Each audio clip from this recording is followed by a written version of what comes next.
Finally যাবো না বলতে, বলতে সবাই এতবার করে বলার পরে বেরোলাম যাওয়ার জন্য। তা কোথায় যাচ্ছি?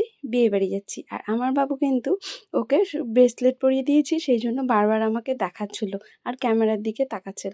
আর আমরা দাঁড়িয়ে পড়েছি ট্রেন আসছে বলে। রেলগেট পড়ে গেছে। তো ওখানে অনেকক্ষণই প্রায় দাঁড়াতে হলো আমাদের ৫ মিনিট মতো, ৫ বা ৭ মিনিট। তারপরে ট্রেন আসছে। আর ট্রেন দেখে বাবুর কিন্তু আলাদা একটা রিঅ্যাকশন যে এটা কি যাচ্ছে। আমি বারবার করে বাবুকে দেখাচ্ছি, বলছে, "বাবু দেখো পু, পু বলছি, ও পু, পু বলছে।" তো ফাইনালি চলেই আসলাম বিয়েবাড়ি।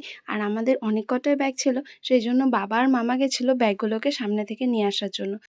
বিয়েবাড়িতে আসার পরে কিন্তু একটু ভালোই লাগছিল। আর এটা করছিল ছায়ামণ্ডপ। বাসি বিয়ে এখানে হবে তার জন্য। ছায়ামণ্ডপের পাশের জায়গাটাকে ফাঁকা রাখা হয়েছিল, কেননা এখানে রিসেপশনে বউকে বসানো হবে।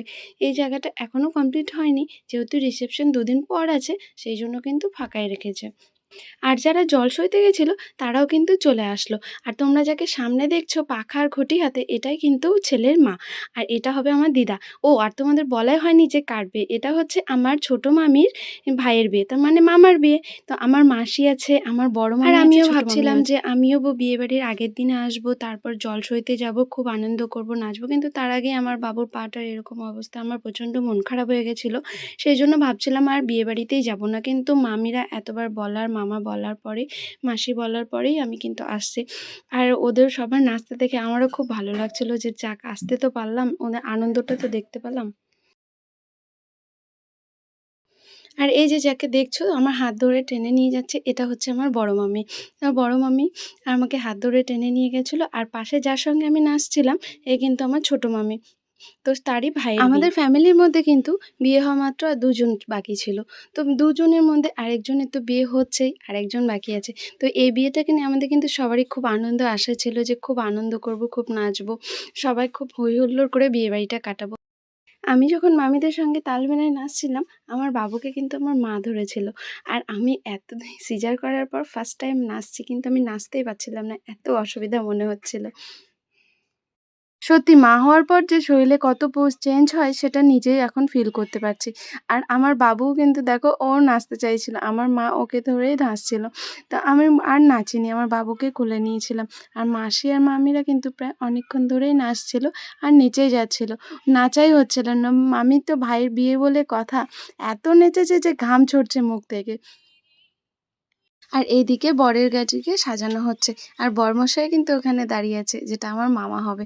তো রেডি হচ্ছে বরের গাড়ি বউকে নিয়ে আসার জন্য। আর বিয়েবাড়ি থেকে যেখানে আমাদের থাকার ব্যবস্থা করা হয়েছে, যেহেতু আমার বাবু ছোট, এত গ্যাঞ্জাম পছন্দ করে না, তো পাশের বাড়িতে আমরা গেছিলাম। আর এই পাশটাতে প্যান্ডেল হবে খাওয়া দাওয়ার। আর এটাও কিন্তু দিদুনের বাড়ি। ভিতরে ঢোকার পরেই দেখলাম রিসেপশনে যে খাওয়া দাওয়ার আইটেমগুলো করা হবে সব কিছু জিনিস এখানেই রাখা আছে। আমাদের ঘরটা ছিল ওপরে দোতলায়, তো সিঁড়ি দিয়ে উঠছিলাম। আর যেহেতু দিদা একাই থাকে বাড়িতে, পুরো বাড়িটাই কিন্তু ফাঁকা। আর ছেলেও কিন্তু বাইরে পড়াশুনো করছে। আর এই যে ঘরটাতে আমাদের থাকতে দিয়েছিল, দিদা আমাদের পাশের রুমটাতে থাকতে দিয়েছিল। আর আমার মাসি আর বৌদির বোন ওরা আগেই চলে আসছিলো, তো ওরা কিন্তু আগে থেকেই ঘরটাতেই ছিল। সত্যি বিয়েবাড়ি এসে এরকম একটা ফাঁকা রুম পাওয়া কিন্তু ভাগ্যের বিষয়। আর আমাদের ফ্যামিলি প্রায় সবাই এখানেই ছিলাম, এই রুমটাতেই। এই ড্রেসিং টেবিলটা দেখে আমি অনেকটাই খুশি হয়ে গেছিলাম, কেননা বিয়েতে সাজার জন্য একটা ড্রেসিং টেবিল না থাকলে কিন্তু খুবই অসুবিধা হয়। আর এই যে আমার বাবু আর আমার দাদার মেয়ে, ওরা কিন্তু ভাই বোন এক জায়গায় হয়ে খুব খুশি হয়ে গেছে। আর আমার বাবু যেহেতু একটু কম হাঁটাচলা করতে পারছিল, সেই জন্য ও কিন্তু জানলা ধরে শুধু হামাগুড়ি দিয়ে বেড়াচ্ছিল খাটের ওপরে।